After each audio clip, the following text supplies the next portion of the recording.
Bismillah ar-Rahman ar-Rahim wa salatu wa salamu ala Sayyidina Muhammad wa ala alihi wa sahbihi wa sallam taslima. Assalamu alaikum wa rahmatullahi wa barakatuhu. I first want to congratulate the people that have really brought this extraordinary celebration of books and the written word to life. The Bradford Literary Festival, I think, it's a wonderful achievement, and I wish all of you the best of success. Keeping the word alive is very important. We're told that in the beginning was the word, that everything began with the word, kun fayakun, be, and it is. And the kalima is what we were gifted with, really, as a species.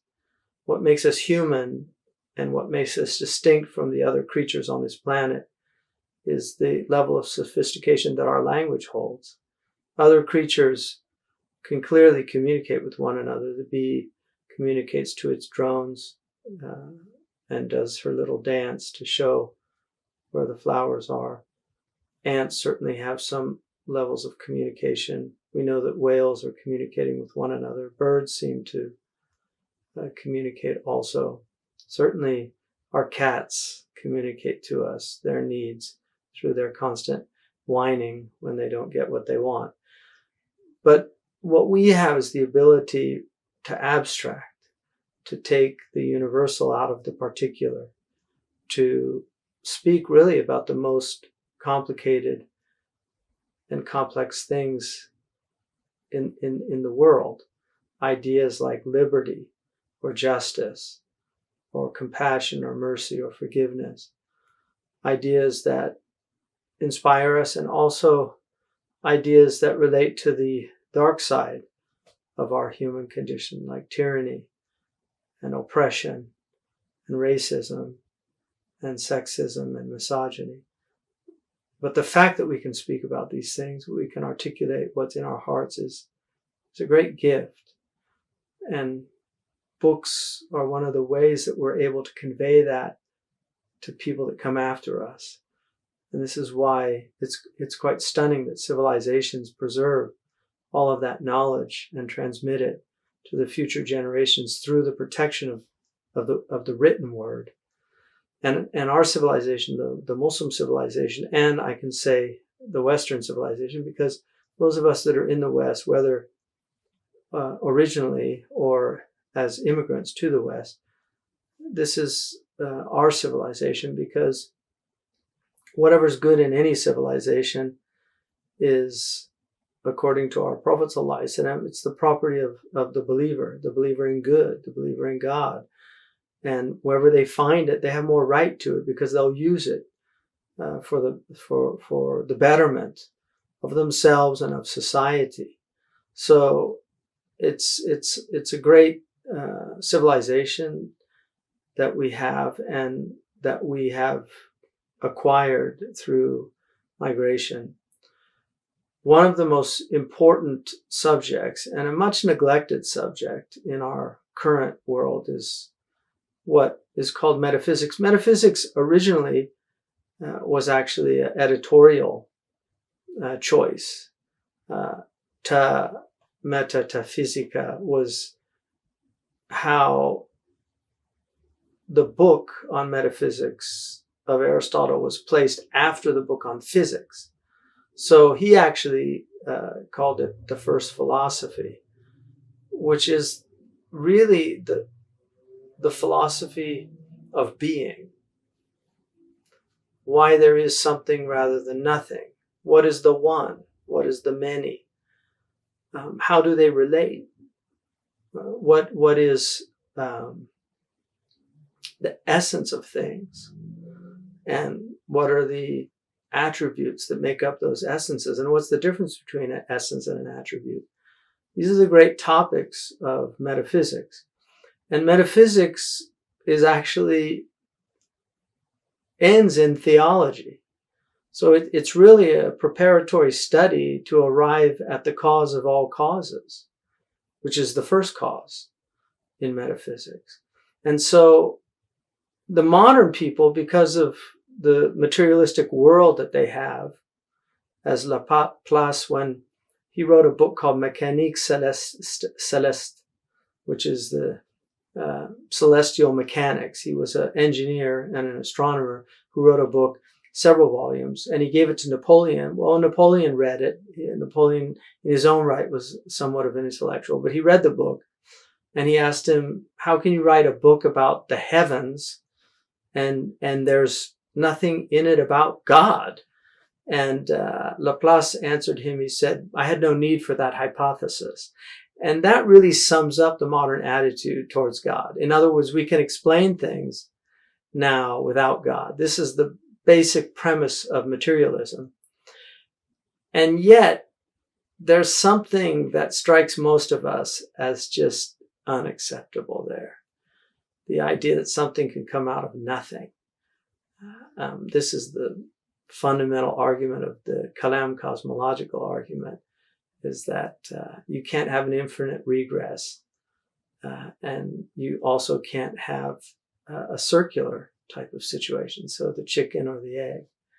Did the chicken produce the egg? If so, what produced the chicken?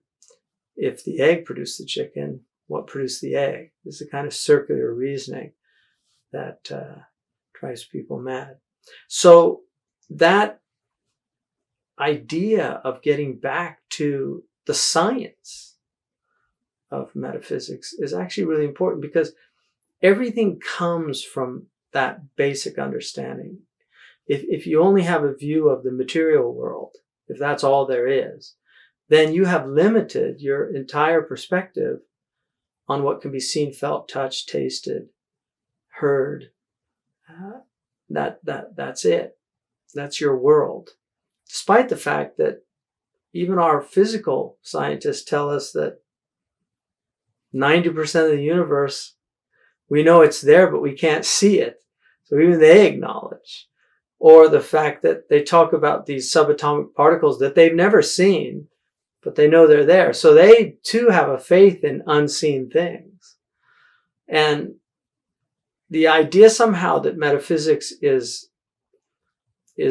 poppycock, as Hume and others would have it, is again, I think, the result of never having studied it, because it's actually quite an extraordinary science that has, of course, its own axioms and postulates that have to be accepted in order for it to work. But that's the nature of all sciences.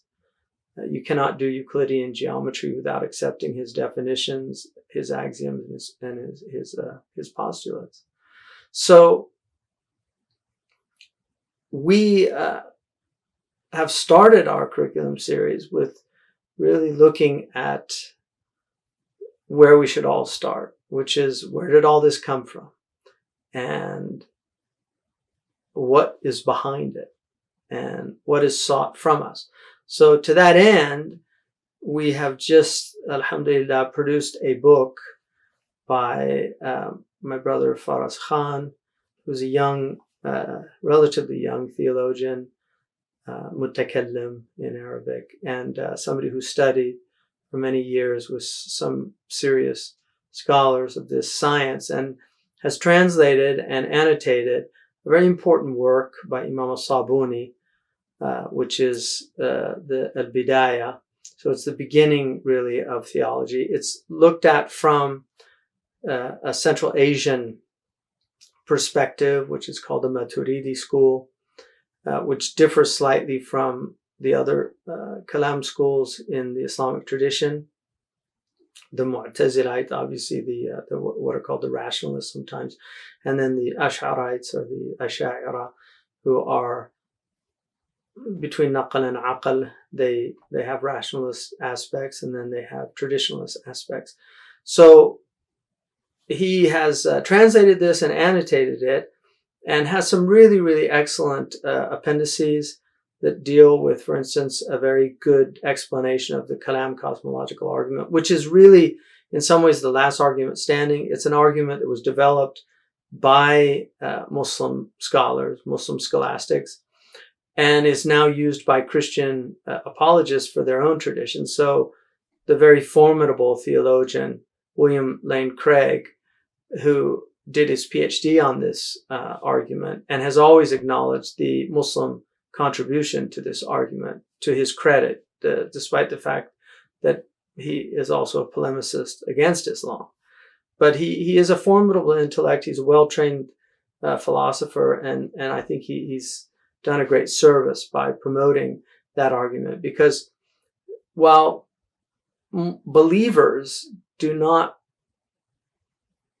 bring forth these arguments to prove the existence of God, the reason that they have had these arguments is to show that belief in God is actually a rational proposition. It's not irrational to believe in God. It's actually more rational to believe that there is an omniscient, omnipotent creator behind creation than that simply popped into existence out of nothing. That it's more rational to believe that. Whether that's a personal God or whether that is an impersonal God, that obviously is another matter, and that's where you'll get into religious belief.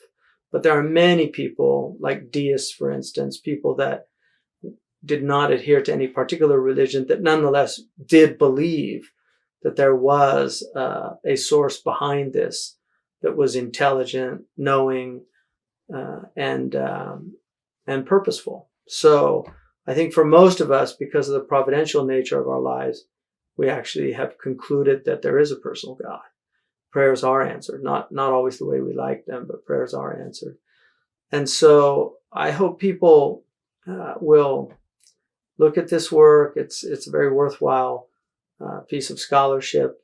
It's accessible. It's not a difficult book. It would be better, obviously, to study it with a scholar, but unfortunately, we don't have the type of access in the past, and there are online resources for these sciences now.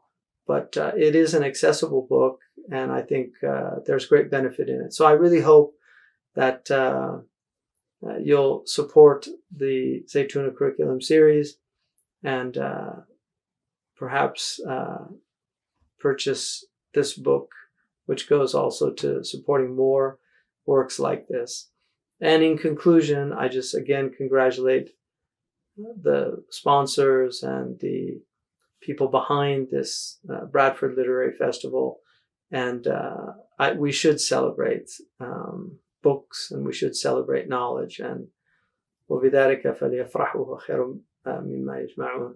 Let them rejoice in knowledge and in revelation, because it's so much better than the stuff of this world that others are preoccupied with gathering. So may Allah bless you, bless the people of Bradford. I have very fond memories in Bradford, even when I was very young, when I was 18 years old, going up to Bradford in the 1970s and meeting some of the really wonderful people that were there at the time. A lot of people from Pakistan who had immigrated and were working in factories, and yet they would build mosques and do so much for the community. So I have great fond memories of my time there and visiting it over the time. After 9/11, I came to Bradford when they were having the riots and things, and I remember speaking. There was about 5,000 people there. It was quite an extraordinary event. And at the time, I suggested that the people of Bradford, the Muslims of Bradford, should not be rioting, but really thinking about how they're going to run the police force, how they're going to run the fire department, and how they're going to take care of the post office. And because this is the reality of some of the cities of England, which are going to have majority Muslim populations. And we want to see Islam as a positive force. We want to see it where the National Front would feel ashamed of themselves when they see the good that the Muslims can bring, instead of feeling resentment for people that have, in their perspective, taken over their country, despite the fact that their ancestors took over a lot of the countries of the people that have immigrated to England. So may Allah bless all of you and increase you and elevate you, inshallah, and make you people of the word. Assalamu alaikum wa rahmatullahi wa barakatuh. Bismillahir Rahmanir Rahim. Alhamdulillahi Rabbil Alameen. Wa sallallahu ala Sayyidina Muhammad an-Nabiyyun Ummi wa ala alihi wa sahbihi wa sallam. In the name of God, the merciful and compassionate, all praise be to God Almighty, and may His salutations and blessings be upon all the prophets and our Prophet Muhammad. I wanted to thank the Bradford Literary Festival for affording me this opportunity to discuss the book that Zaytuna College recently published for the curriculum series, An Introduction to Islamic Theology, which is a translation and annotation of a classical text in the Maturidi tradition by Imam Nūr al-Sabuni called al-Bidāyah fi uśūl al-Dīn.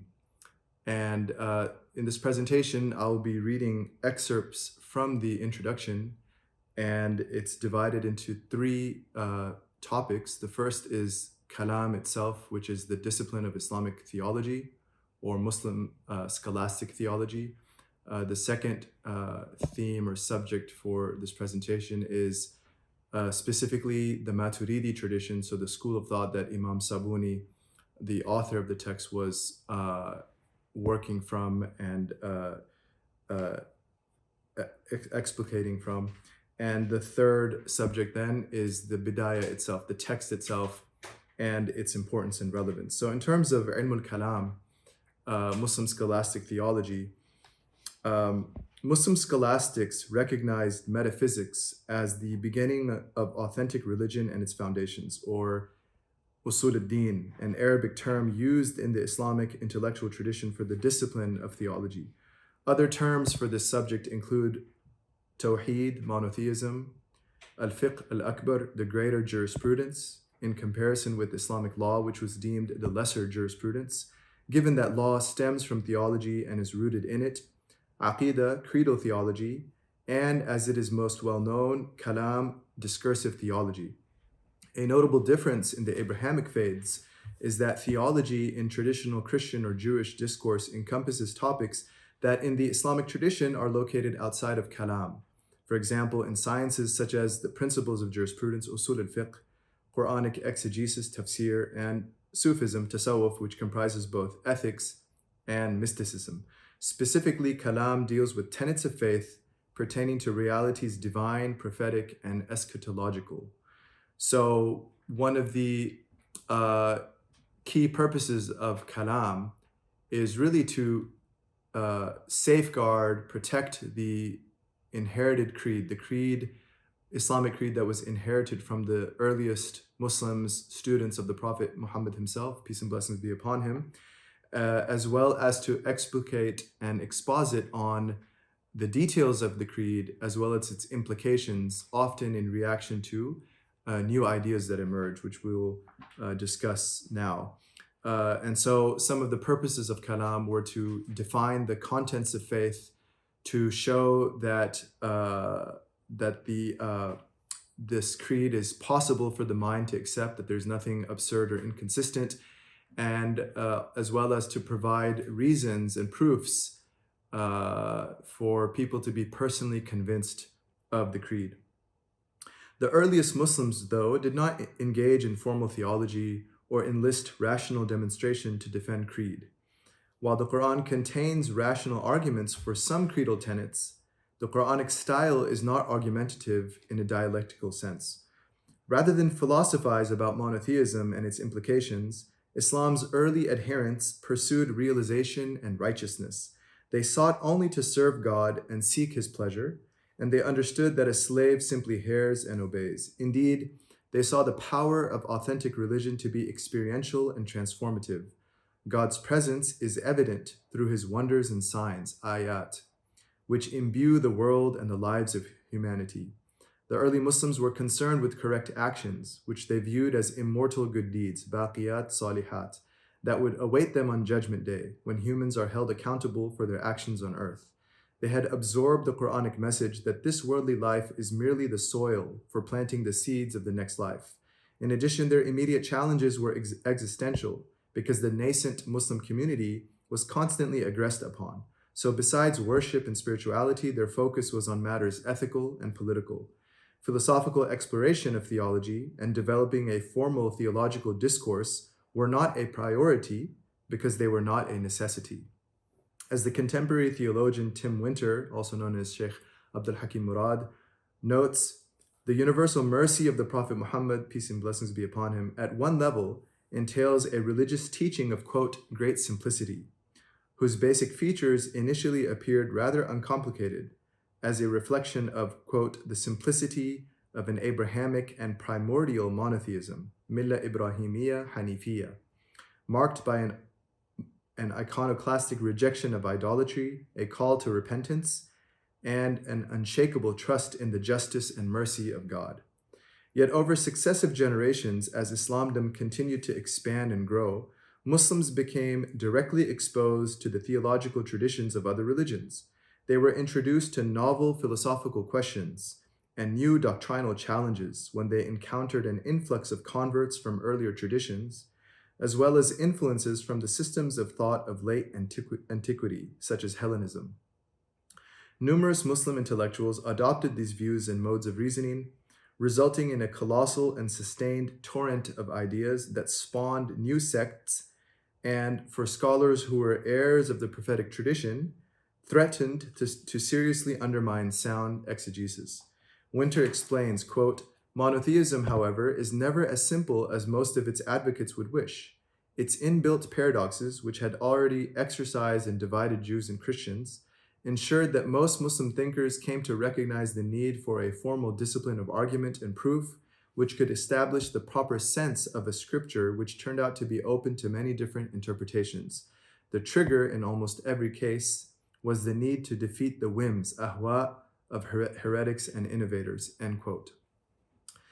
The inbuilt paradoxes of monotheism presented critical challenges for Muslim scholars who needed to reconcile seeming contradictions, such as God's unicity with the multiplicity of the world and of his names and attributes, the divine incorporeality with divine attributes that appeared to resemble human traits, such as mercy, tenderness, and love, divine foreknowledge and predestination with the free will of humans, the eternality of divine speech with the temporality of the Quranic words, a believer's faith status with his transgressions, and other apparent paradoxes, not actual, but apparent paradoxes, which newly debated in the public discourse as Islamdom expanded that would need a formal kalam to sort out.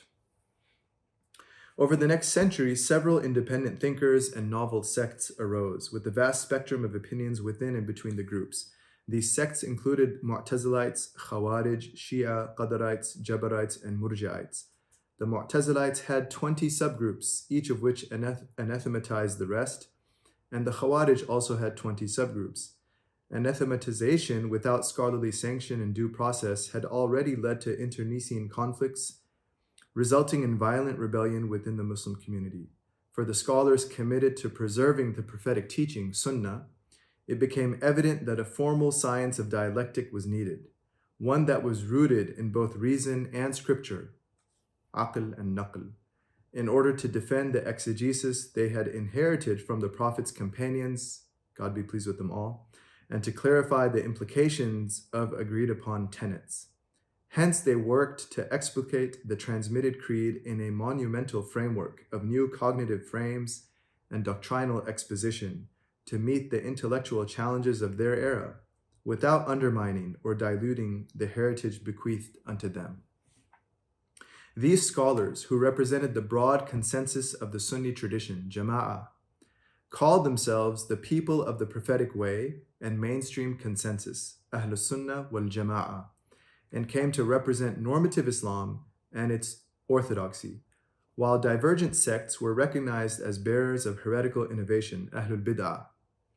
The critical work of two scholars in this discursive enterprise, Abu al-Hasan al-Ash'ari and Abu Mansur al-Maturidi, Abu al-Hasan al-Ash'ari, who died 324 on the Islamic calendar, which is 936 in the Common Era, and Imam Abu Mansur al-Maturidi, who died 333 in the Islamic calendar, 944 in the Common Era.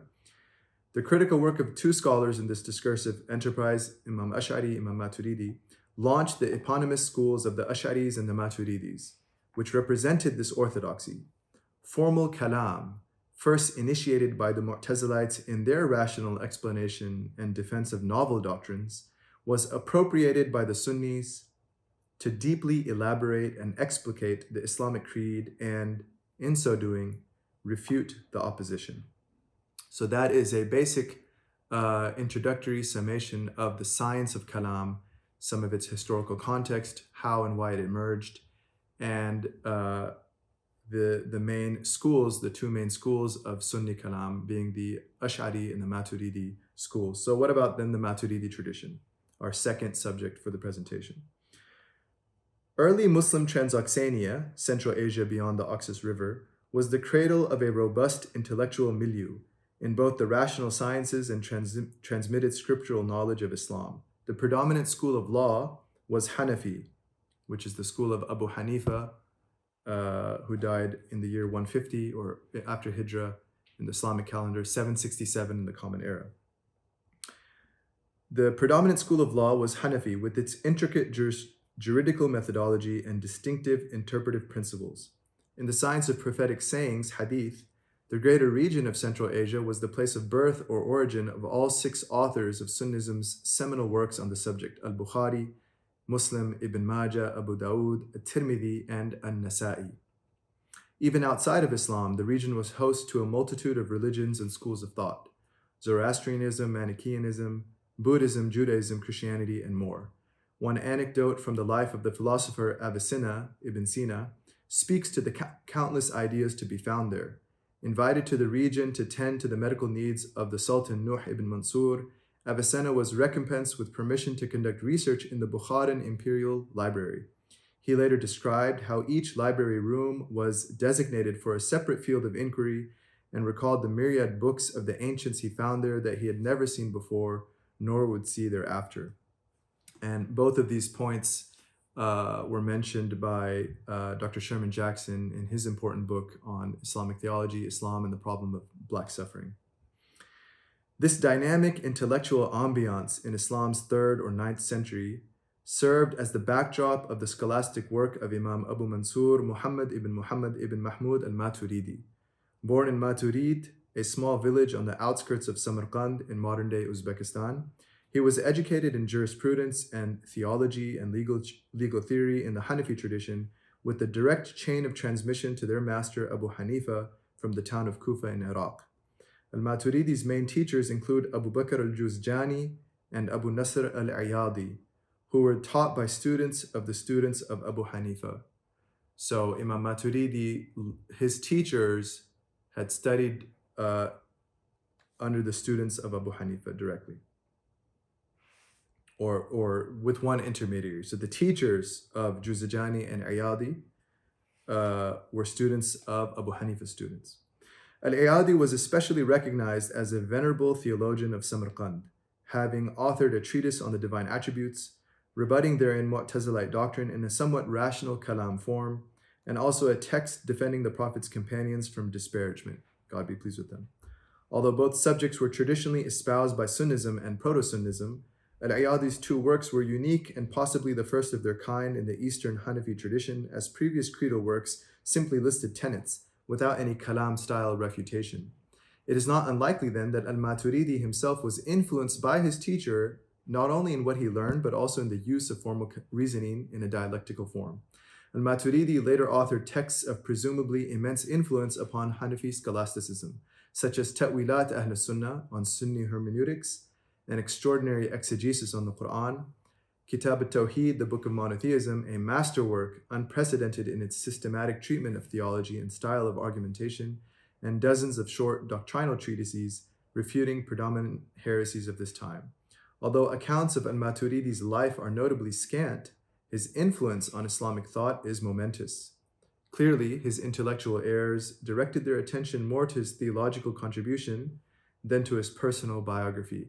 And this is sort of a theme that one finds with many great Hanafi and Maturidi scholars, including the author of the text of this publication, Imam Nūr Sabuni. There's not much detail recorded of their lives, but their influence is recognizable in their scholastic contribution.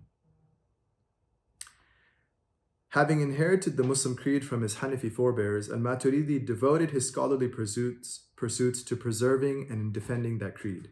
Given that the teachings of numerous philosophical and religious traditions had reached Samarkand by his time, al-Maturidi's enterprise was grounded in the universal paradigm of systematic reasoning, aql, with which he addressed the concerns of his interlocutors without diluting the dictates of revelation, naql or sama' or shara'. So this is one of the salient tensions in Islamic theological discourse between aql and naql, how to reconcile reason and scripture as well as the inherited tradition. And this is one of the sort of accomplishments of Sunni theology recognized by the intellectual heritage of Islam, that both the Ash'ari and Maturidi schools were able to articulate and exposit upon a truly synthetic theology of both reason and scripture. Rooting scripture in rationalism, al-Maturidi set out to prove the soundness and certitude of theism in general and of Islam in particular. He also explicated the contents and implications of the Islamic faith, clarified misconceptions about the meaning of scripture, and reconciled the seeming contradictions of Muslim doctrine, the inbuilt paradoxes alluded to earlier.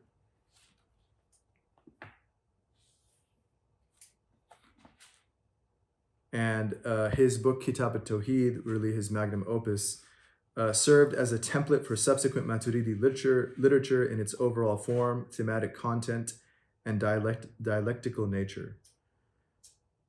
Indeed, Islam's systematization of revealed knowledge is often understood as a response to foreign ideas, which compelled scholars such as al-Maturidi to re-examine and re-articulate that knowledge and its implications, while using much of the form, methods, and tools of their intellectual opponents. And so the creed that was received from the earliest Muslims and preserved over time by these scholastics, the creed itself was preserved and intact the entire time.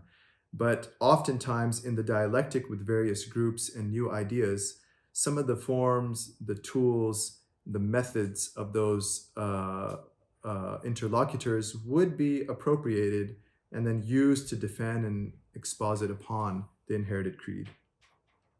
Even though al-Maturidi was celebrated for developing a rich intellectual framework for the doctrines he inherited, most Maturidis saw their school as stemming directly from Imam Abu Hanifa. So this is another noteworthy point about the Maturidi tradition, is it very much can be seen as the developed theology of Abu Hanifa himself. In fact, in some of the literature of legal theory and scholastic theology, the terms Maturidi and Hanafi are interchangeable. And so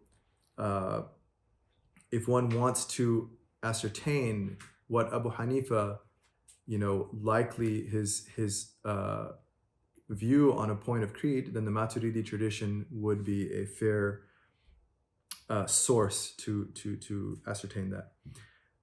In Kitab al-Tawheed, Imam Maturidi examines topics such as epistemology, the ontic composition of the world, detailed proofs of God's existence and attributes, proper methodology with scriptural hermeneutics, divine wisdom, predestination, and the ontology of human action, and proofs of the prophethood of Muhammad, peace be upon him, and his eschatological role of intercession. And these subjects then will carry on in various Maturidi texts, including al-Bidāyah, which we will now discuss. The third part of the presentation is the text itself, al-Bidāyah, and its author. So, al-Bidāyah fi uśūl al-Dīn, an introduction to Islamic theology, is a text on Maturidi theology, a concise yet thorough manual of key doctrinal issues that were historically debated in Central Asia. Similar to al-Maturidi's Kitab al-Tawheed, with which it shares both content and structure, it is a dialectical work that refutes the erroneous positions of groups within Islam and of other religions and philosophies. So again, what the Sunni scholastic tradition regarded as a expression of orthodoxy, of Islamic orthodoxy. Al-Bidāyah deals with epistemology, the temporality of the cosmos, the cosmological argument for the existence of God, which today,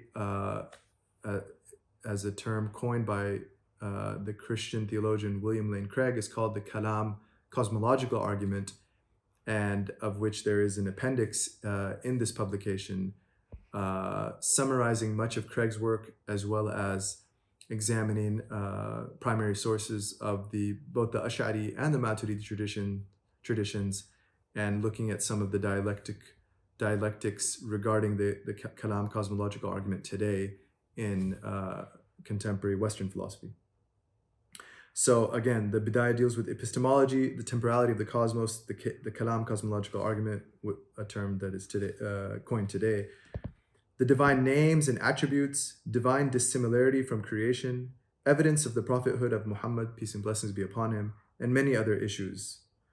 Some very salient philosophical issues are found in the text. So ontology, the issue of free will, or kasb, which can be translated as the Sunni doctrine of acquisition, causality itself, and salvation and eschatology. So, these are the evergreen questions or issues of philosophy that have a perennial relevance.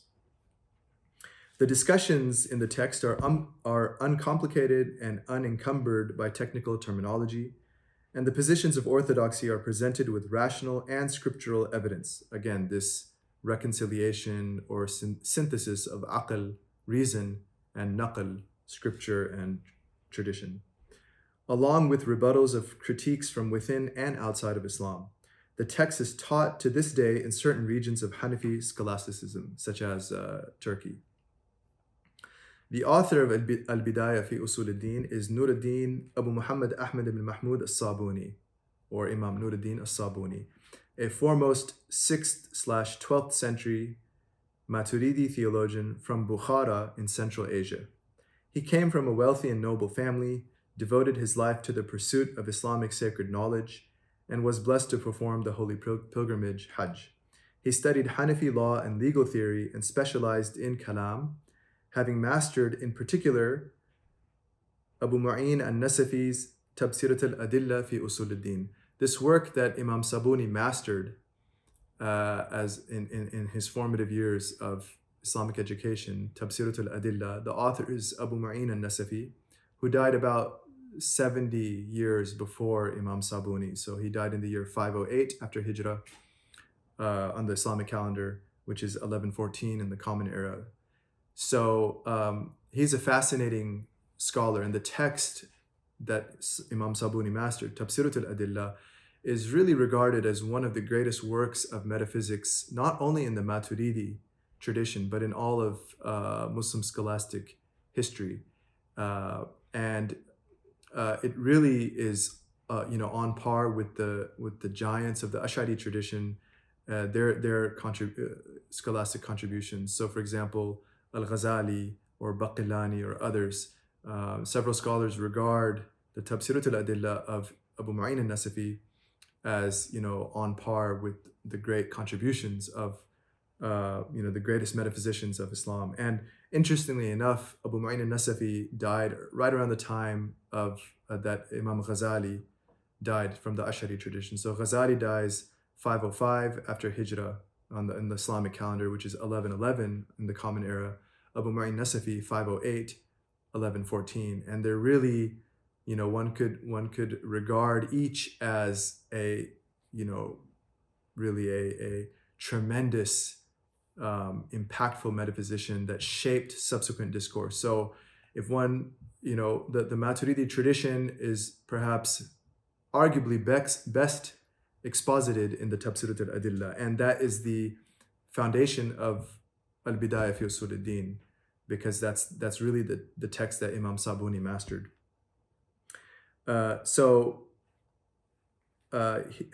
He had mastered the Tabsirat al-Adillah, arguably the most extraordinary work on Maturidi theology. Once established as a scholar in the region, al-Sabuni engaged in public debates and teaching, and one of his main students was the esteemed Hanafi jurist Shamsul A'imma al-Kardari, who died 642 or 1244 in the Common Era. He might have been the student of Sabuni, based on the death date. Imam Sabuni died in the year 580, 1184 on the Common Era, and was buried in the graveyard of the seven judges in Bukhara. Not much more about his life is found in the biographical works of the Hanafis, yet this is not unusual, as evidenced by brief entries for the likes of Imam Maturidi himself. The brevity of al-Śābūnī's biography is not a reflection of his stature as a theologian. Al-Śābūnī's high rank as kalam expert, mutakallim, is seen in some biographical works that confer on him titles such as Imam, expert, and Shaykh, distinguished scholar, titles of much distinction in the dynamic scholastic environment of 6th/12th century Central Asia. It is also mentioned that on his journey to and from Hajj, al-Sabuni delivered numerous sermons, not merely for the lay public, but for the scholars of Iraq and Khurasan.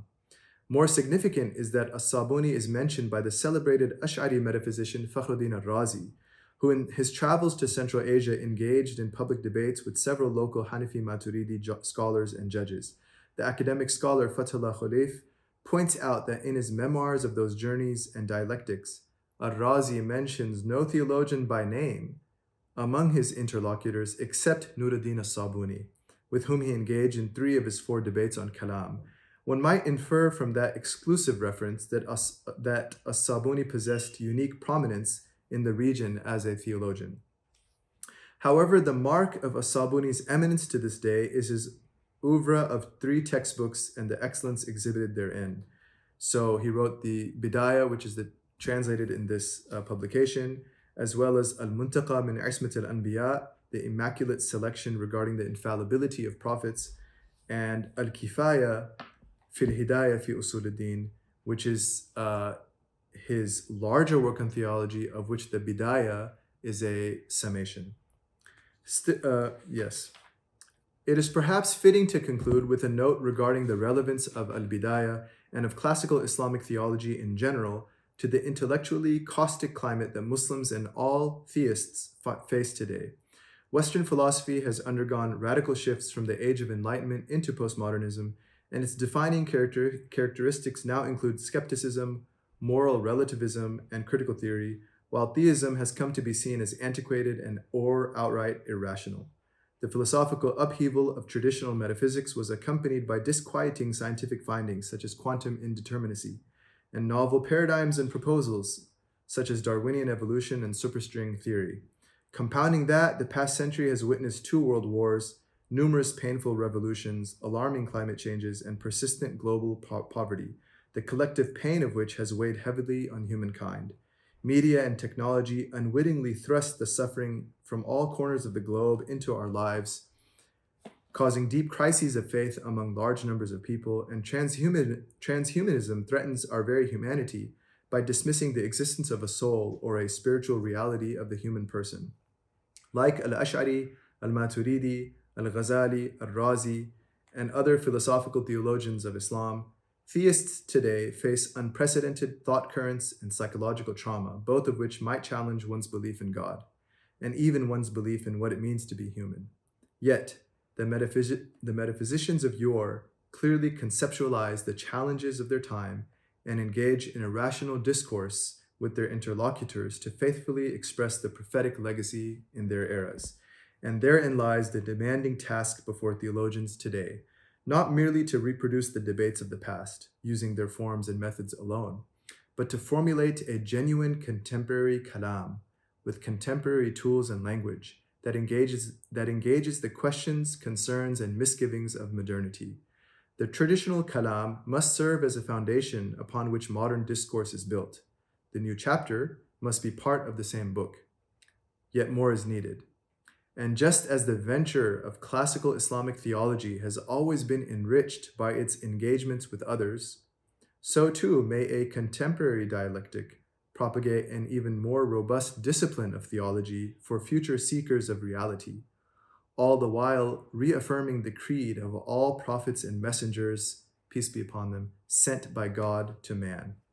Reconnecting to classical kalam would appear to be a felicitous beginning to embark on this critical journey, and God knows best. Shaykh Hamza is a leading proponent of classical learning and traditional liberal arts. He's translated and authored numerous publications, books, and papers. He is a co-president for Religions for Peace and works on the rights of non-Muslims in Muslim majority societies. And he's also worked with the Jordanian Prince Ghazi bin Muhammad on promoting peace between Christians and Muslims. And so, unsurprisingly, Shaykh Hamza has been ranked by the Muslim 500 as the 23rd most influential Muslim worldwide. And now I warmly welcome Shaykh Hamza Yusuf. Assalamu alaikum. We're grateful to have you with us, Shaykh Hamza. Alaikum assalam wa rahmatullahi wa barakatuh. Alhamdulillah. Thank you so much for generously sharing your time with us today. It's so great to hear about your connection to Bradford, and you know, I know it's your first time joining us, so we really look forward to the conversation.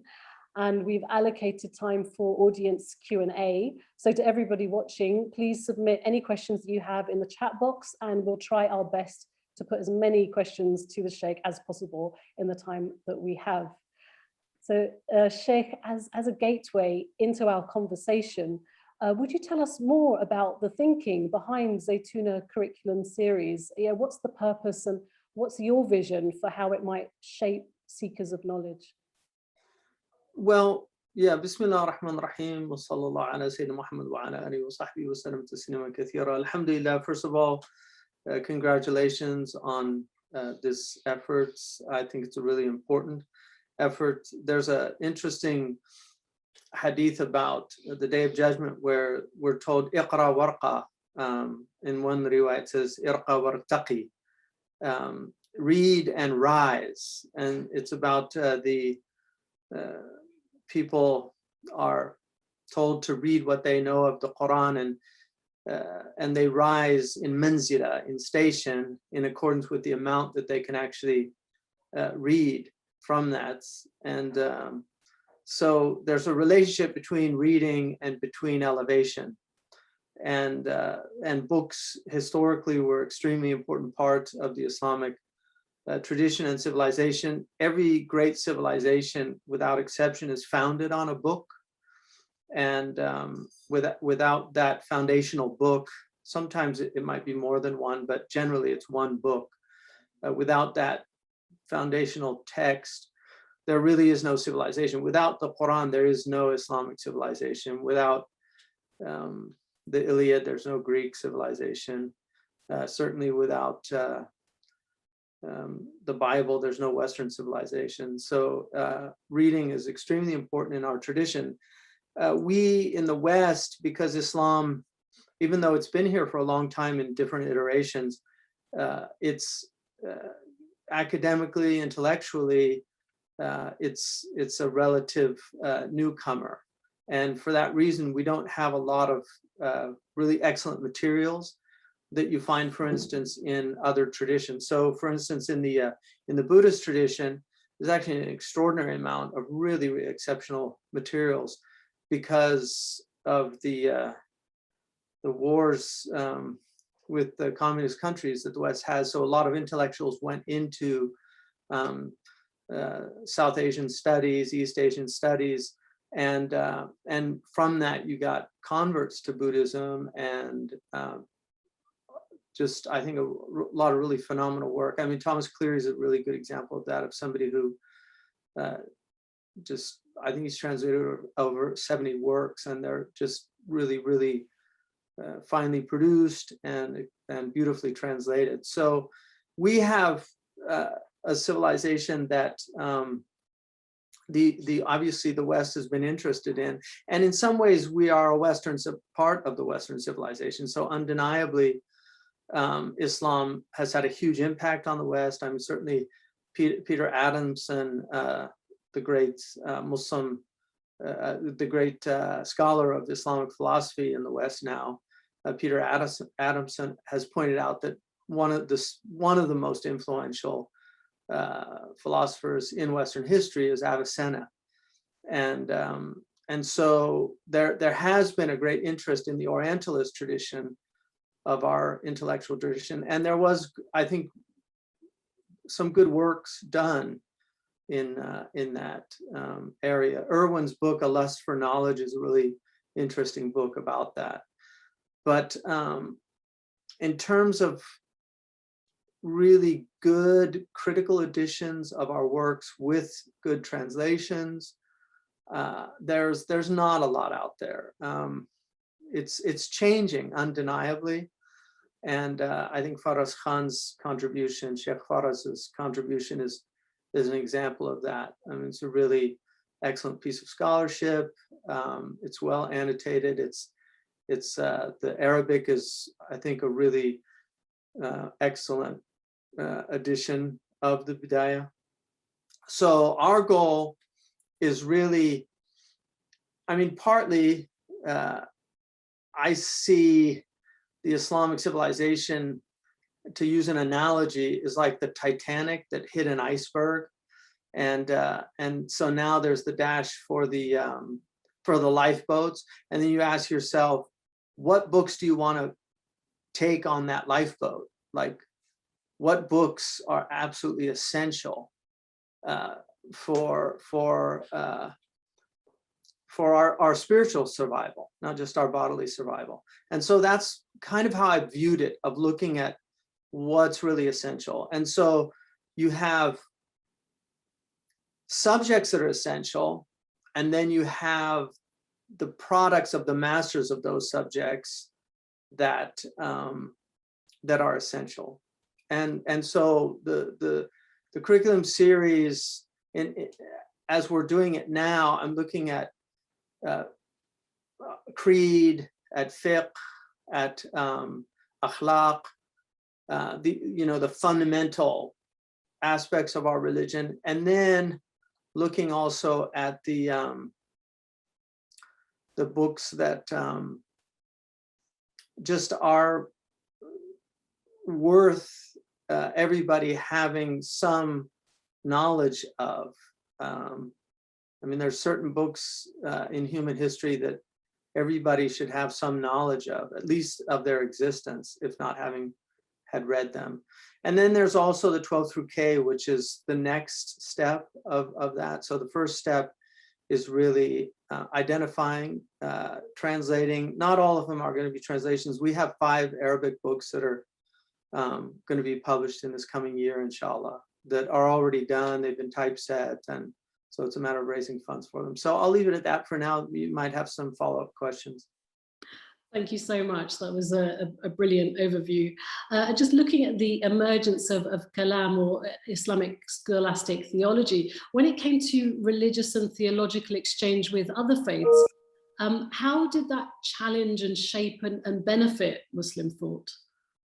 Well, theology is always a response, because obviously you have, with these world religions, you have a revelation, and that's usually a prophet having a very profound noumenal experience with reality, and then they articulate that experience. In the case of our Prophet ﷺ,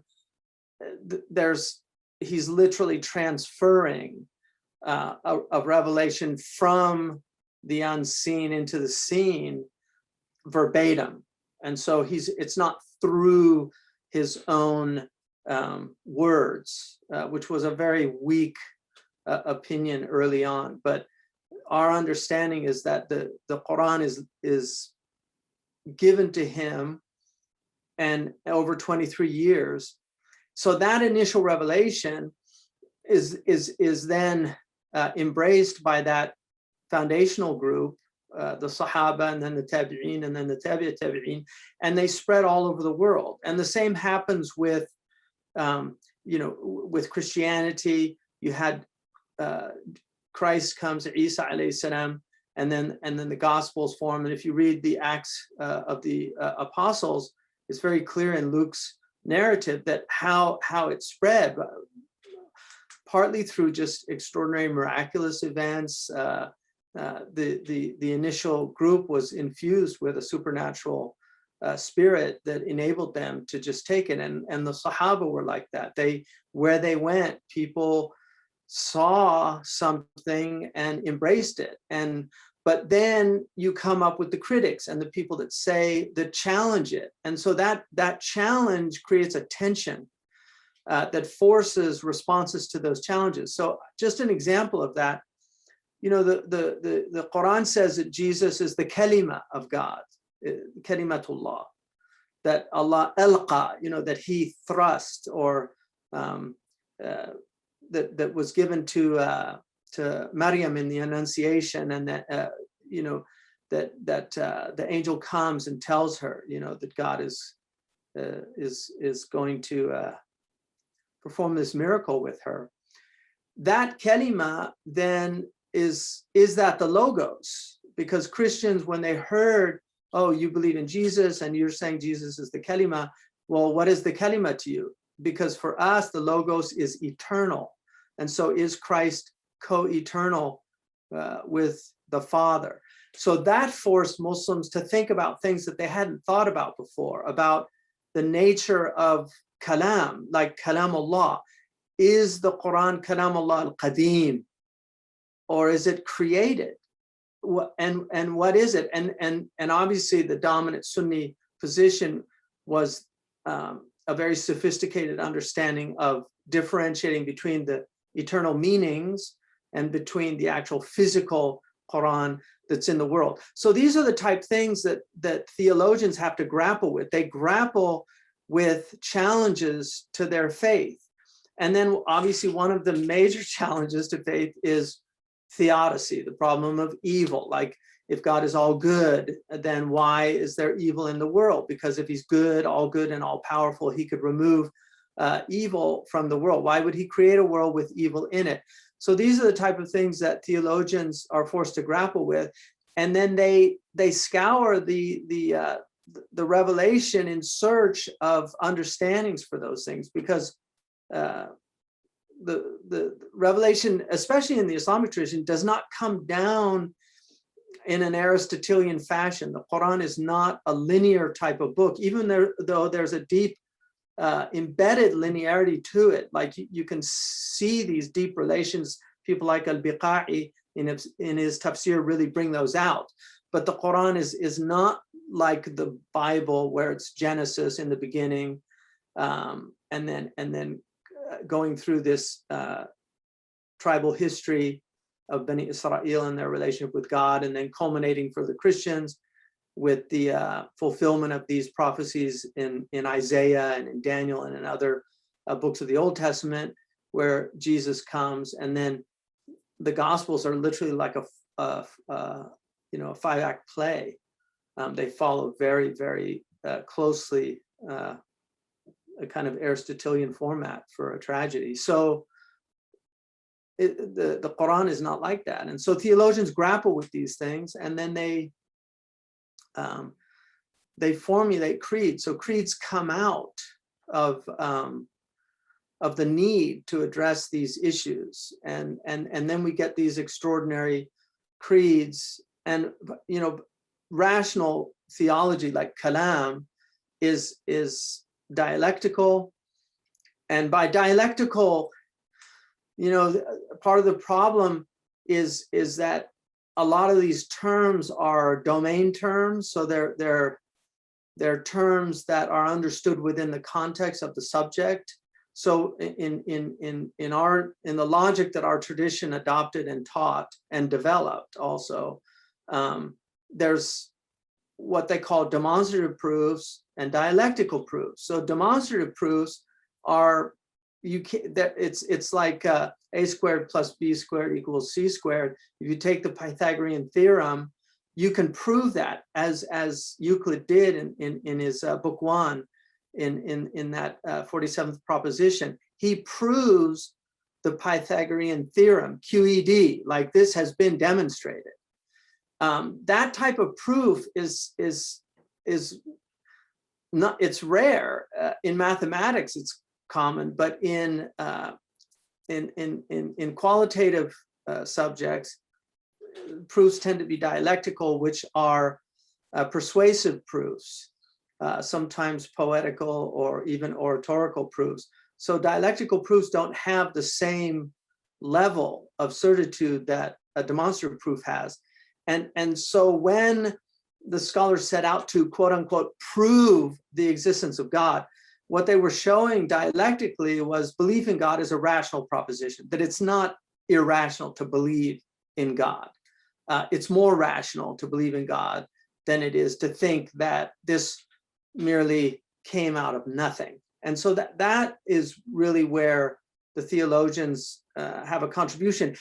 And what's important to note is they're not trying to convince believers or even disbelievers. What they're simply showing is that as a believer, you are not giving up your reason, that reason and revelation are two wings of the human understanding, that nurun ala nur.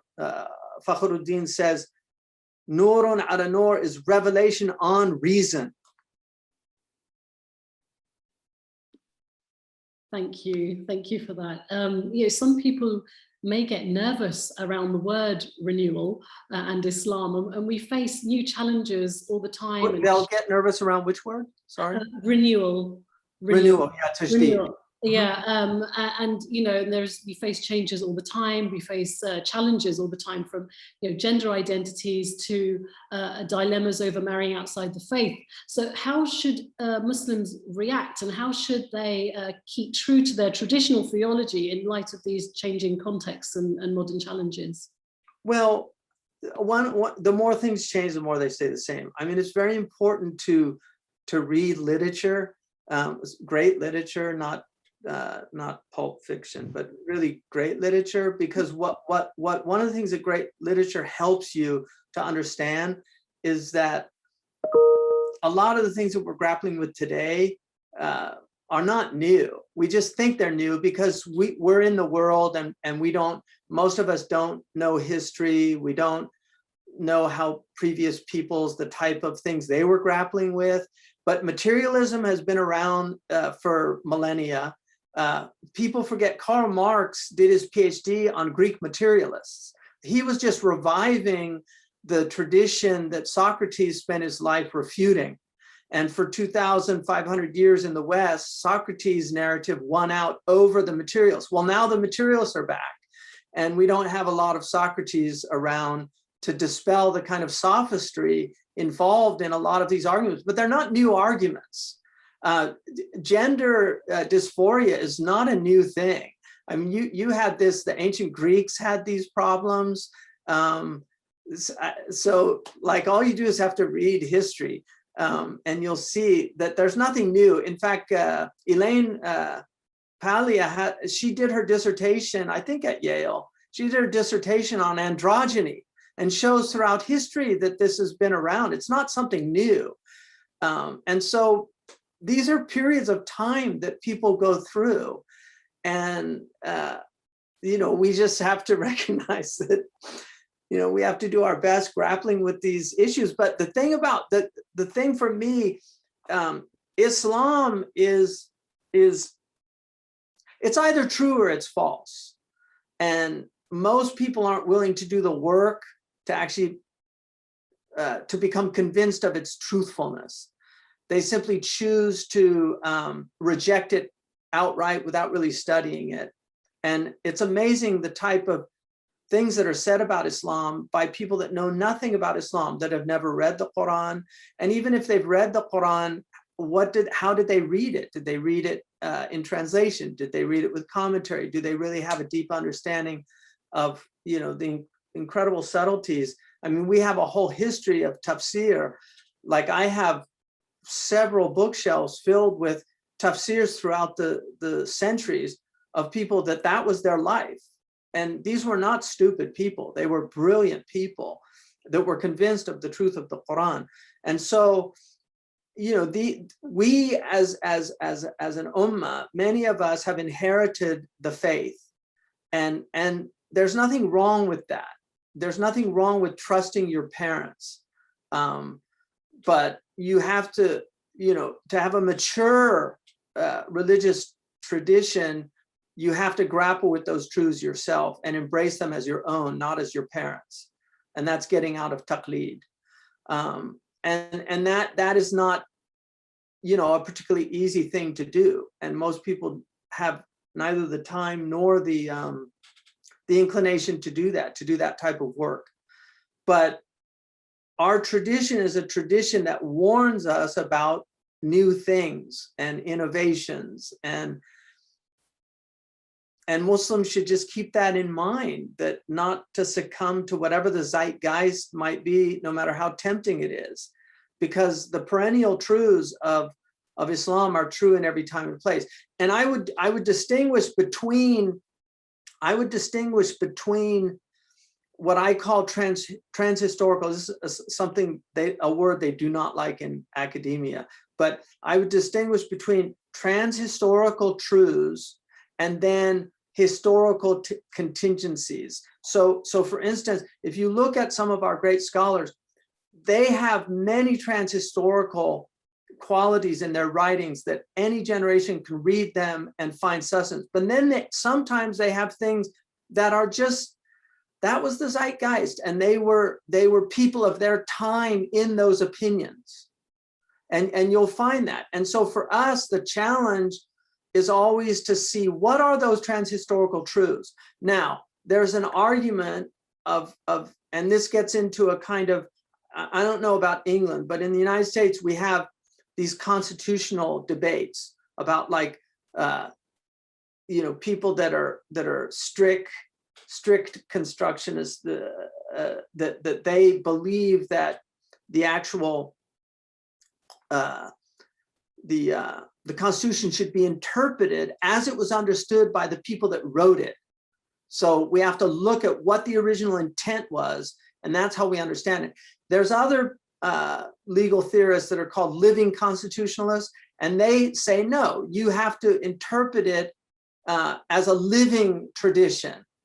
And so that is the debate that's going on now in the Muslim community about the Quran. So you have people now that are arguing that there are things in the Quran that are just simply outdated. Like in the Constitution, they have letters of marque and reprisal, which were basically letters that allowed privateers to become pirates during wartime. So an American ship, if it saw a French ship or an English ship when it was at war, if it had a letter of marque and reprisal, it could literally attack that ship, steal all its booty, and that was acceptable in the laws of the United States. They weren't criminals. So there's people now that would say that there's things in the Quran. Now, there are definitely things that are in the Quran that are no longer applicable. So for instance, concubinage. Concubinage has been outlawed, and it was outlawed by ijma'.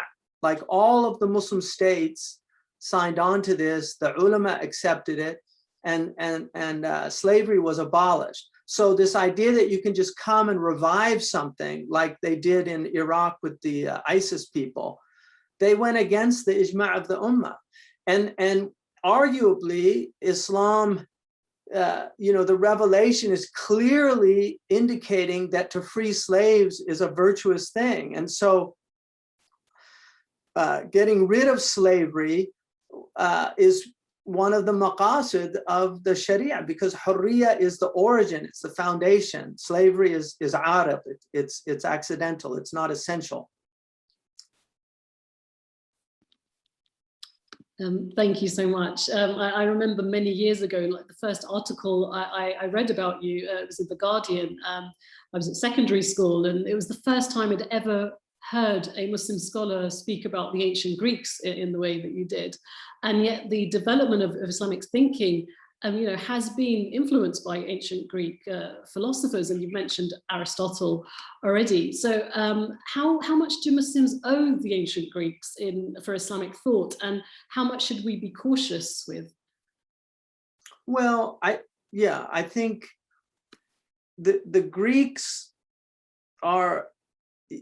there's something very extraordinary about that period of time, where you had these extraordinary scientists, people looking for natural understandings of the world, Empedocles, Heraclitus, what they call the pre-Socratics. They're a very interesting group of people. And this really begins, even though arguably much of what they learned was from Egypt and Iraq before them. There is evidence of that. But for whatever reasons, these sciences were preserved through them. And this begins an incredible pursuit of knowledge in a way that, yeah, people like Herodotus, who's called the father of history. I mean, Herodotus is extraordinary, and then Thucydides. I mean, these are very important people. And the Muslims were eclectic. They weren't people that shied away from, because it was from another civilization, oh, we shouldn't study. We have everything we need in Islam. The Prophet ﷺ said, al-hikmatu dhallatul mu'min, anna wajadaha huwa haqqu biha, that wisdom is the preserve of the believer. Wherever he finds it, he has more right to it.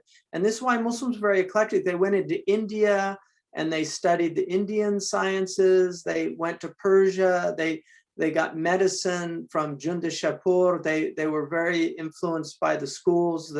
And then you had these extraordinary theological schools where they begin to interact with them. You had people like Yahya ibn Adi, who was a Christian ethicist, who is interacting with the Muslims. The Nicomachean Ethics is one of the most extraordinary books in human history. And it was translated into Arabic by Ishaq ibn Hunayn. And then Miskawi takes it and really refines it in his own way, Tahdhib al-Akhlaq. And then from that, Raghib al-Isfahani comes and he looks at Miskawi, and then he writes the Dhari' ila Makarim al-Sharia. And then Abu Hamid memorizes that book, and then he writes his Mizan al-Amal. And then Nasir ad-Din al-Tusi comes and he writes his Akhlaqi Tusi. And if you look at it, I mean, one of the things, because I studied the Nicomachean Ethics with my father like decades ago. And when I was reading Dhari' ila Makarim al-Sharia, and he talked about the 7 types of courage, I remember thinking, where have I seen this before? You know, because I knew I had seen it before, but I couldn't remember. And then I realized it was Aristotle from the Nicomachean Ethics. So I went and I looked at, and sure enough, it was basically a translation directly from Aristotle. So then I went to one of my Mauritanian teachers and I said, you know, he's basically quoting him verbatim. Why didn't he give him, why wasn't there a citation or an attribution? And he said at that time, people wouldn't take it. There were people that just had intellectual antibodies against anything from the Greeks because they saw it as, oh, that's philosophy. Whereas, so a lot of them did not cite their sources, but the Greeks had a huge impact on our religion. You can clearly see the Aristotelian impact on just the organization of knowledge and the way knowledge is organized. And there's nothing wrong with that. I mean, this idea somehow that, oh, we don't need any of this. Islam doesn't in reality, but it's helpful. And that's why they had no problem with taking it. I mean, the revelation, al-yawma akmaltu lakum dinakum. The revelation is complete with the Quran and the prophetic tradition, but these sciences are helpful. And then we're also told to pursue natural sciences, and the Greeks gave us a methodology for that is still, even though it's been highly developed, it's still essentially a Greek methodology. And the Arabic contribution, because a lot of them were Persians, but the Islamic contribution to that, and not all of them were Muslims, some were Greeks and Christians, that contribution is immense. And that moves back into Europe. So it's everybody's benefiting from everybody. And arguably, I would say that our civilization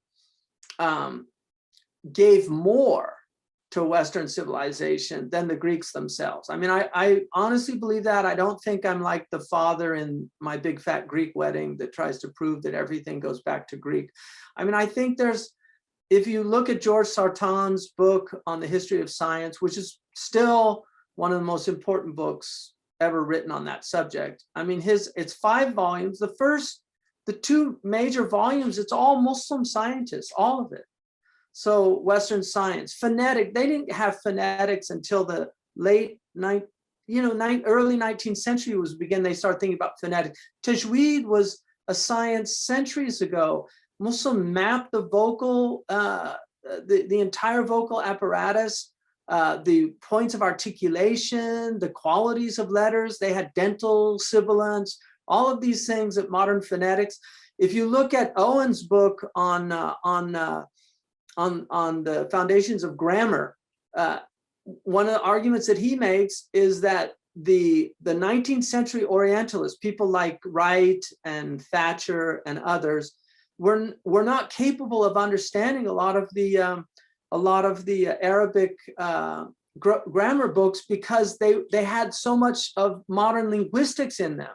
Like they did not have the tools to actually comprehend what a lot of the grammarians were talking about. So he's making an argument that in light of modern linguistics, you have to go back and reevaluate all of these extraordinary debates. There was a PhD written by a Palestinian showing how a lot of Chomsky's, what are considered revolutionary linguistic theories, were actually, they were already discussed by Basran and Kufan grammarians 1,000 years ago.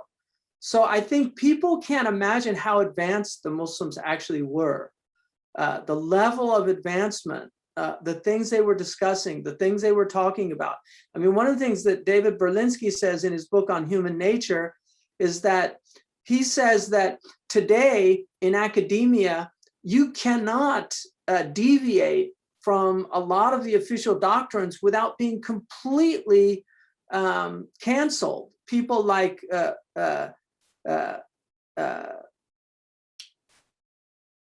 I'm trying to think, Sheldrake, Rupert Sheldrake, is that his name? Yeah, from Cambridge, you know, the scientist.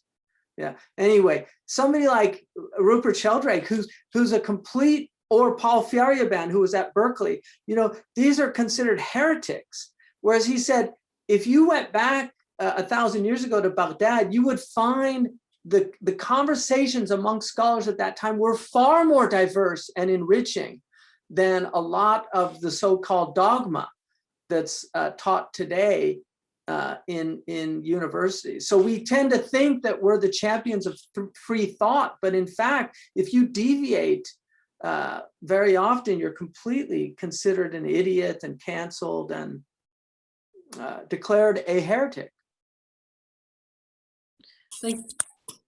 Thank you so much for being so generous as well with all of your responses to my questions. Sorry, I'm listening to this. I very much appreciate all of your responses. They're beautiful in the answers. Thank you.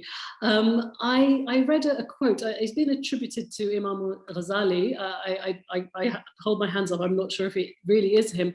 That half of belief in God in the world is caused by people who made religion look ugly due to their bad conduct and ignorance. Do you think that we're living through a crisis of character in our Muslim communities because there's more concern on public appearances and less concern on refining the character? Yeah, that's a good question. You know, I was thinking yesterday, I was thinking about doing a podcast of things I love about Muslims.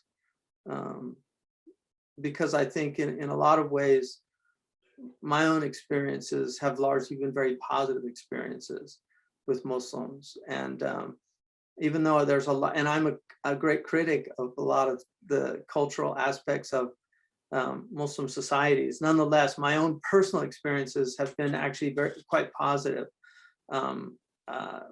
North Africans, West Africans, I had extraordinary time with them, and just the generosity of your average Muslims, you know, the extraordinary generosity, the theocentric nature of the Islamic peoples still, the fact that so many beautiful idioms that we have just in our daily language that are all indicative of a theocentric worldview.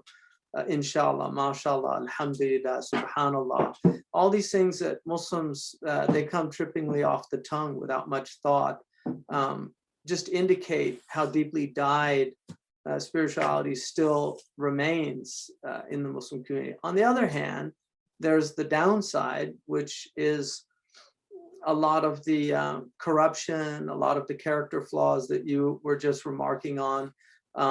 Certainly the sexual, you know, I think the unfortunate sexual abuse that happens on a daily basis in some of the major cities of Muslim countries, where women really have a hard time just getting through the day without being pinched or accosted.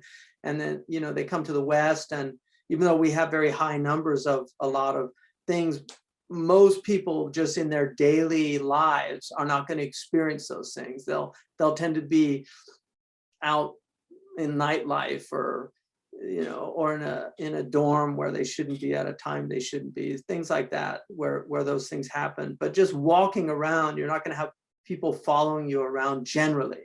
I mean, I think, whereas in some of the Muslim countries, I think women do experience those things, especially foreign women. I once was talking about how safe I felt in Muslim countries, and my friend Jennifer Bryson came up afterwards and said, you know, that's because you're a man. Whereas, and then she told me what her experience was like in Cairo, which was very different. And that was very sad for me. So I think those are aspects where they are just people not practicing the religion. You know, there's a fallacy it's a modern fallacy in logic that I don't totally agree with. I think it's Anthony Flew that came up with it. It's called the true Scotsman's fallacy. I don't know if you've ever heard that before, but anyway, it's, you know, Seamus is, you know, he's reading the newspaper and it says, you know, man brutally murders, you know, woman the day before. And so he says to, you know, to his wife, oh, that was definitely one of the immigrants. A Scotsman would never do that. And so the next day it comes out, you know, it turns out a Scotsman did it. And he said, well, a true Scotsman would never do that. So that's his fallacy, right? Of, you know, the true Scotsman. But I think that's true about Islam. Like, there are certain things Muslims do where you have to say a true Muslim would never do that. Like, if they really were practicing their faith. And so I don't think it's entirely a sound fallacy. I think there is truth to that. I think in that case it was a fallacy, but for a true adherent of religion, you know, somebody who's practicing Islam is not going to be accosting women on a public bus or something like that. It's not going to happen. That's somebody who's just they're not in a good state. So I think, yeah, there's a lot of problems. I think we tend to you know, ethics as I get older, and I'm very interested in metaphysics. I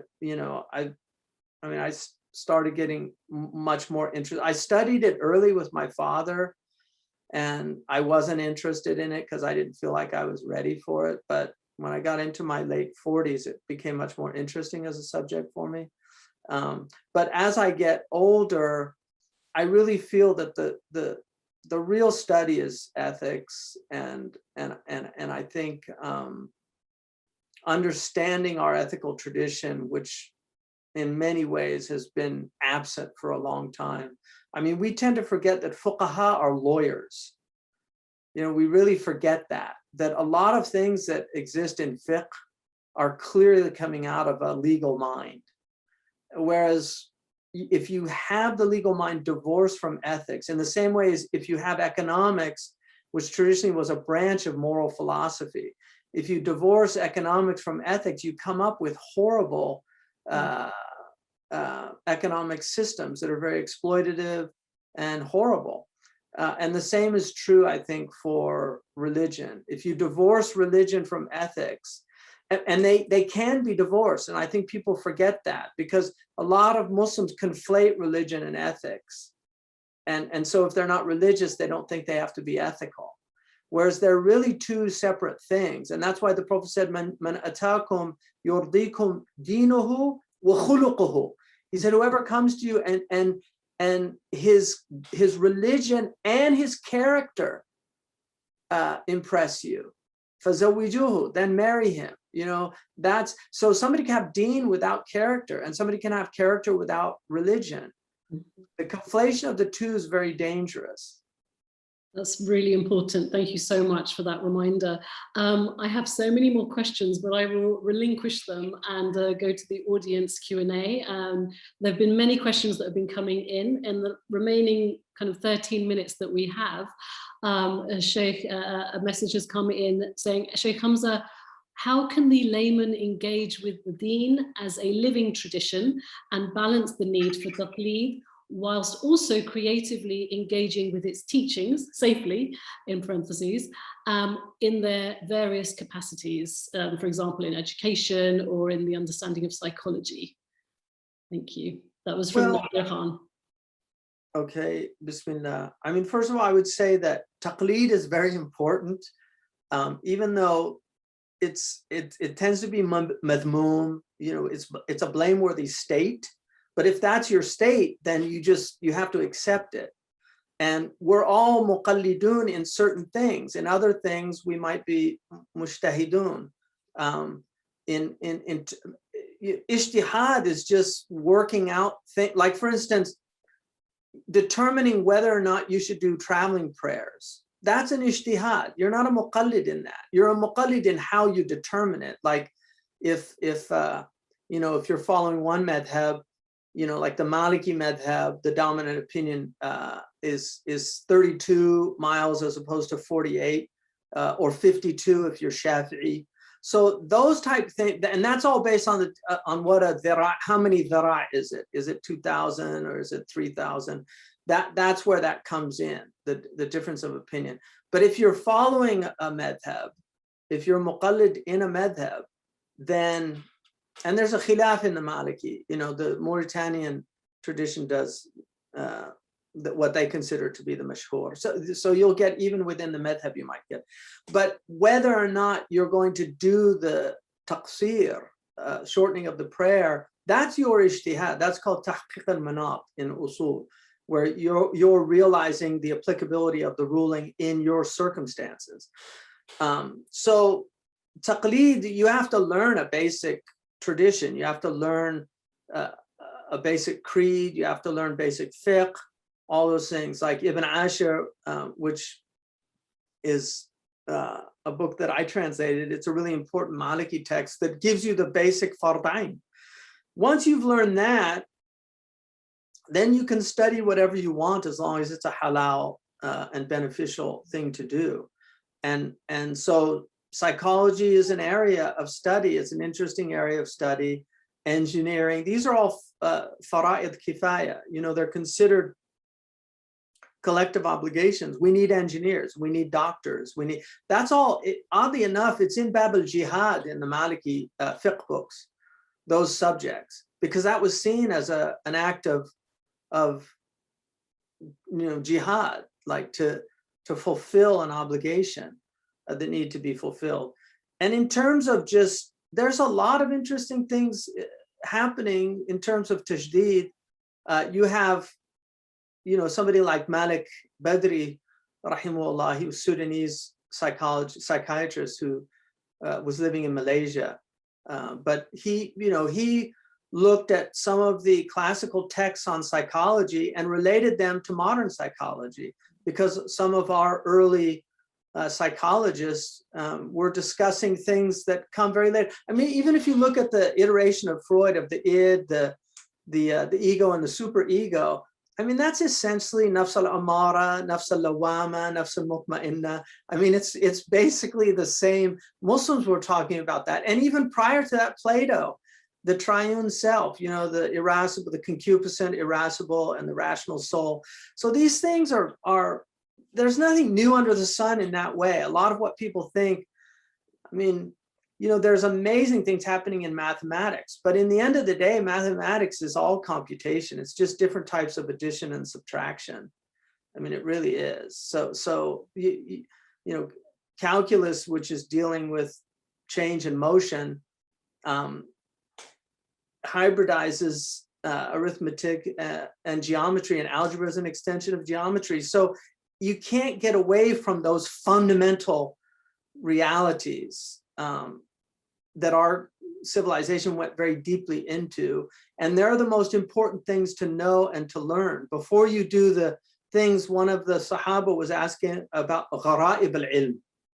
You know, like, one of the tabi'in was asking Imam Malik about gharaib al-ilm, you know, and he asked him, like, what, you know, learn the basis of the matter. And which comes from a hadith where a man was asking the Prophet about, you know, the last hour.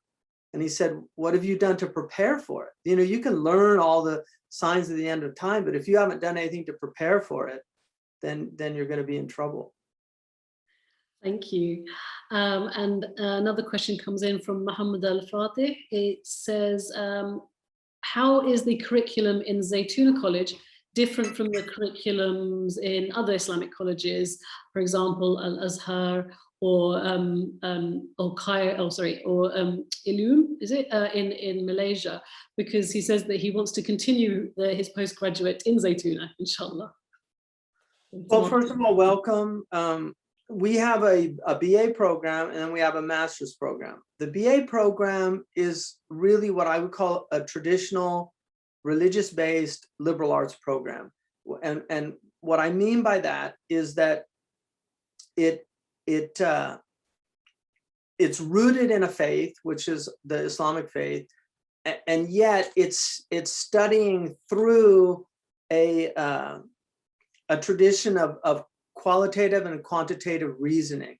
So we're really working on mastering the tools of knowledge. So in the qualitative sciences, the most important, and I'm using science not in the empirical sense of it, I'm in the traditional ulum, because people, they hear science now and they can only think of empirical sciences, but grammar is a science, right?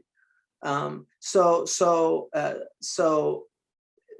the qualitative sciences, our framework is the trivium, which in the Arabic tradition was called the Sin'at al-Thalath, or al-Ulum al-Ala, or al-Ulum al-Aliyah, and they had different terms for it, but it's basically grammar and then logic and rhetoric. Some put logic first, and then logic, grammar, rhetoric, but traditionally it's grammar, logic, and rhetoric, or grammar, logic, and dialectic. So the students, they get a lot of grammar, and grammar, people have no idea how important it is, and the loss of grammar is one of the biggest problems we have in the modern world. The reason we can't communicate anymore is because people don't know what terms mean, they don't know how to define words. I mean, part of that is logic, but they don't know what conditional sentences are. They don't know what different moods indicate. I mean, these are actually really important. In primitive peoples can work because their societies are very simple. But when you get into complex societies, language becomes incredibly important. I mean, one of the most important things for lawyers is actually to be able to read contracts. And grammar really changes the meanings of contracts. We had, you know, they call it, in England, they call it the Oxford comma. In here, some people prefer to call it the Harvard comma, but there is a comma where you have, like, when you have three items, and so the Oxford comma is on that third item before and you put a comma.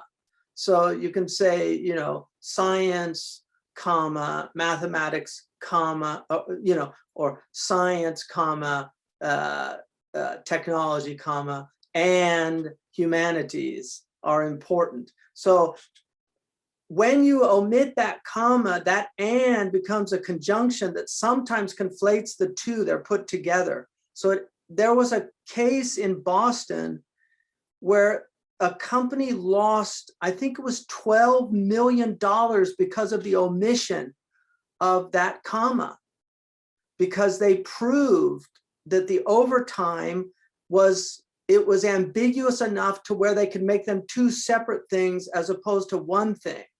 And it was a huge case, and it was all hovering on a comma. The same is true in the Quran. When you get into the wows in the Quran, just that harf atf, or what are called huruf al-ma'ani. Usul al-fiqh is largely a study of grammar. I mean, people forget this. Like, if you look at books of usul, the umum, the khusus, the muqayyid, the mutlaq, the am, the khas, these are all grammatical concepts. And so grammar is really important. So we do a lot of grammar. They get, a lot of Arabic grammar. They get English grammar. And then also the logic, learning how to analyze arguments, learning how to define things, learning what the predicaments are, the predicables, how there's 10 ways that you can talk about things. And then there's 5 ways in which you can identify something. And so those are really useful tools. Knowing how to define something. A lot of people don't know how to define things. So our students learn how to define things. And ta'rifat was a really important branch of knowledge in the Islamic tradition, which is called the knowledge of definitions, of literally knowing how to define something. Like people talk about democracy, or they talk about feminism, or they talk about gender. What are these things? Like, how do you actually define them? And our tradition argues that not only are words definable, but they really do have inherent meaning. Meaning inheres in words. And so we don't believe in this kind of Derridean difference, that words are constantly, it's all circular. We don't believe that. We actually believe that concepts precede language, that thought actually precedes language. That language is the vehicle for thought, but it's not thought itself. So these are the type of things they study. They do constitutional law, they do history, they do literature, they do rhetoric, they study poetry, they study quantitative sciences, they do geometry, they learn how to do sundials, to tell sacred time, because our prayers are all based on the movement of the sun. They study Ptolemaic tradition, and they study the Copernican tradition. They do astronomy with geometrical applications. So it's very, and then in the master's program, it's much more focused on deep dives into Islamic texts. So we have 2 tracks right now. I'm hoping to add what I'd like to do, and it's first time I've talked about this publicly, but what I'd like to do, I would like to see a law school, so that we actually incorporate a law school, and then also a Quran and Sunnah master's, which focuses on tafsir and on a hadith tradition, and then also an Islamic finance, so that we can train people, because a lot of the Islamic finance, which is very important, and economics is really one of the most important studies. People neglect economics to their detriment. I mean, economics is really, really important. And but a lot of Muslim economics does not understand the economic system and why it's actually antithetical to Islam. So a lot of the Islamic Muslim financial instruments are really attempts, I call it a bismillah over kufr. It's kind of an attempt to make halal what by its very nature is haram. And I'm not in any way suggesting that we just abandon it as an enterprise. I think it's important, and in that way I would support it. But I think we should know what it is and have a deeper understanding of it. Thank you very much, and thank you again for your questions. And here is another question that has come in. It says, is it laziness or even arrogance to say that, how can there be a God when such evil exists in the world? I mean, I don't think it's laziness or arrogance. I think one of the things that, and I've said this before, but one of the things about a certain type of atheist is they have such a good opinion of God, a high opinion of God, that they end up disbelieving in God. And I think one of the things about the Islamic tradition that I really love is that we love God. Imam Ali radiallahu anhu said, Allahumma anta kama uhib faj'alni kama tuhib. Oh Allah, you are just as I love, so make me as you love. So the world is what it is, and it's filled with horrors and terrors and evils, but it's also filled with wonders and joys and great goods. So this is the nature of the world. It's a symmetrical world. Allah's created everything in binaries, and for whatever reasons, Allah loves the binaries, and you know, it is the world that Allah has given us, and it's the best world we have for now, and we should love it, and we should love everything in it, because everything in it is good because it's from God. So what we do, I mean, one of the most interesting things about humans is nature, even when it's decomposing, is beautiful. Like if you look at a tree, a fallen tree, and you look at it decomposing, it's beautiful. But what we make is really ugly. You know, like our ruins generally, I mean, the ancient ruins are often beautiful, but modern ruins are ugly.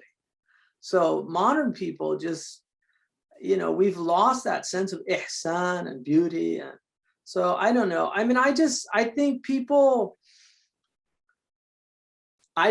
that people, they need to open their hearts up and just, there's a prayer they call, in the Catholic tradition, they call it the skeptic's prayer, which is, you know, oh God, if you exist, then show me. And you just keep making that prayer. And that prayer, I think, will be answered, because a desire to believe is a very positive thing. And Allah says, you know, about the wadda alladhina kafaru, you know, that some of the disbelievers, they wish they could believe. So the desire to believe is a good thing. It's not a negative thing. And also people envy believers, you know, because they can't find it in themselves. I had an amazing experience with a man who because I used to teach this course for the National Institute of Humanities, started it up at Dar al-Islam. And there was this, and it was for history and social studies teachers, and we would teach them about Islam. Some of the things are still online. It was a very relaxed environment. And so it was the only time I've ever worn short sleeve shirts. But anyway, this man, you know, he wasn't a believer, and he had this, he almost drowned because there's very high altitude, and he swam out, and he just lost all muscle capacity and started drowning. Well, there happened to be somebody just saw him, who, Isa Shandor, a friend of mine, who was a lifeguard, and he swam out and saved his life. Well, that night he had a dream, and that morning he came to me after Fajr, and he said, does Islam believe in true dreams? What does Islam say about dreams? And I said to him, well, there's true dreams, and then there's just what's called adghathu ahlam, which are just processing dreams, you know, garbled things. And he said, well, what's the hallmark of a true dream? And I said, well, usually it's very clear. Very often it comes right before dawn. And there's usually a message for you or for somebody that you know. Anyway, I talked about the true dream, and then he told me that he had had the dream that night right before the adhan went off. The adhan woke him up, and he was placed in a court, and he couldn't see the judge, but he knew the judge was there. And the judge said to him, I've given you a second chance, but you need to know that I'm your God. And that was his dream. And then he asked me, he said, is God going to punish me if I just can't find it in myself to believe in him? It was just such an interesting experience. That's really extraordinary. Yeah, that's a true story. I'm not making that up. No, thank you so much. Unfortunately, very sadly, we've run out of time, even though there are so many more questions from the audience, and even my own questions that I didn't get to ask. And of course we could speak for hours, perhaps even years, and we could just listen to you for so long. But thank you, Shaykh Hamza Yusuf, for your powerful insights and your wisdom and your eloquence, and thank you so much for generously giving your time to us today. It really has been a pleasure to have you with us. No, thank you very much. Very happy to have met you. Do you pronounce it Ramona? Yes. Yes, that's perfect. It's a strange name. It's a combination of Reem and Muna. Oh, interesting. Yeah. That's in this culture, a lot of the African American do that. They combine two names and make them into a new name. Oh, yeah, that's strange. Okay. Yeah, that's very interesting. Because Ramona, I mean, there's famous song Ramona, Ramona. Yes, yeah, by Bob Dylan. Yes, thank you so much again, Sheikh. It's really been a pleasure, and you know, we wish you all the best and hope to welcome you again. I appreciate that. I hope people will support the curriculum series in whatever way they can. We have some really interesting books that you know, we have the Imam al-Ghazali's book on mantiq, which is almost done, Mi'yar al-Ilm. We're gonna, inshallah, be doing the Mizan al-Amal, his book on ethics. We have some really nice Arabic books coming out. We have one called Badr al-Ma'ruf fi Ma'ani al-Huruf, which is a book on the particles and prepositions in Arabic, which are very difficult for students. But it's a really nice abridgment, really, of Mughni al-Labib. And then we have a book on, a really important book on Tasawwuf, which is called Al-Lawah al-Fasiyah, which is by Ahmed Zarruq on the Mabahith al-Asliya, which was a book by Ibn Banna Saraqosti, a really interesting 8th century Andalusian Moroccan scholar who wrote a book on the rules of Tasawwuf, and has an incredible last section, which is a criticism of modern Sufis that he was talking about in the 8th century. Fascinating, fascinating. Yeah. So hopefully support all that, inshallah. Very nice to meet all of you. Take care. Barakallahu fikum.